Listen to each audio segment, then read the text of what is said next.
Salam, salam damai sejahtera untuk saudara-saudari sekalian.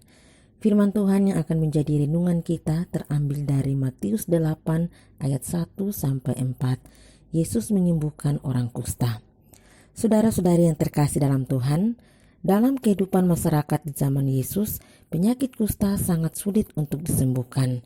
Penderita kusta dianggap najis, karena itu mereka harus diasingkan untuk hidup sendiri jauh dari keluarga, bahkan dari pemukiman penduduk.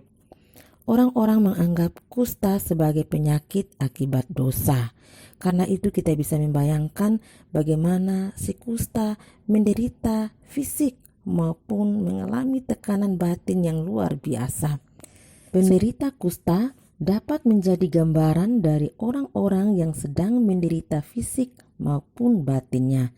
Kenyataannya, banyak orang yang menderita bukan saja karena penyakit-penyakit tertentu, tetapi juga ada dalam tekanan batin yang berat karena keadaan-keadaan tertentu dan karena pengalaman-pengalaman hidup membuat mereka ada yang mengasihani diri sendiri, merasa bersalah dan penuh amarah, ada yang merasa tertolak dan tidak dicintai, merasa kesepian, haus perhatian, haus kasih sayang. Ada orang-orang yang kelihatannya sehat dan berkecukupan secara materi, tetapi dalam hatinya mereka merasa kering, hampa atau kosong hidupnya. Ada yang merasa hidupnya ternoda dan tidak berharga, serta merasa tidak berdaya untuk mengalami pemulihan dan perubahan dalam hidup.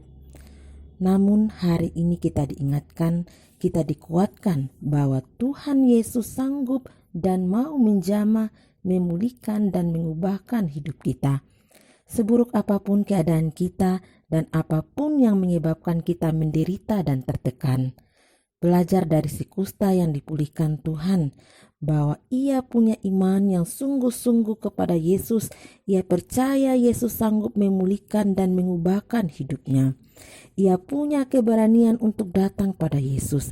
Ia sadar banyak orang mengikuti Yesus, tetapi ia mengabaikan rasa mindernya. Ia mengabaikan rasa malunya karena penyakitnya. Ia pun mengabaikan reaksi orang-orang yang mungkin akan memarahi dan mengusirnya ketika ia akan mendekati Yesus.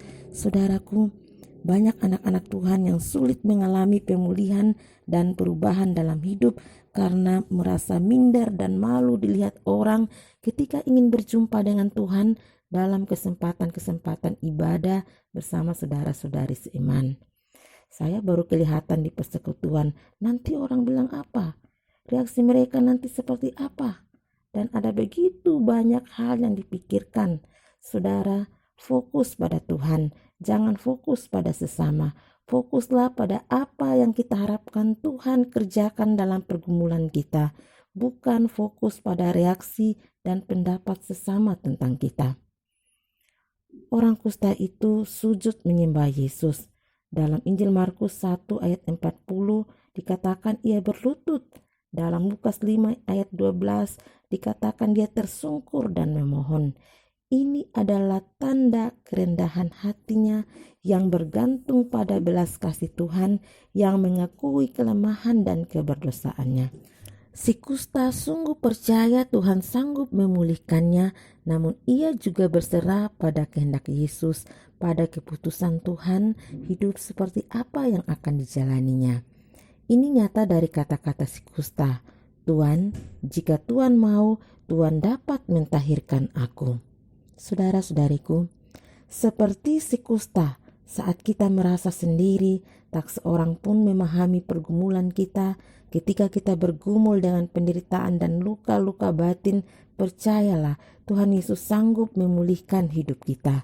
Datanglah pada Tuhan dengan kerendahan hati, mujizat akan terjadi dalam hidup dan pergumulan kita. Amin.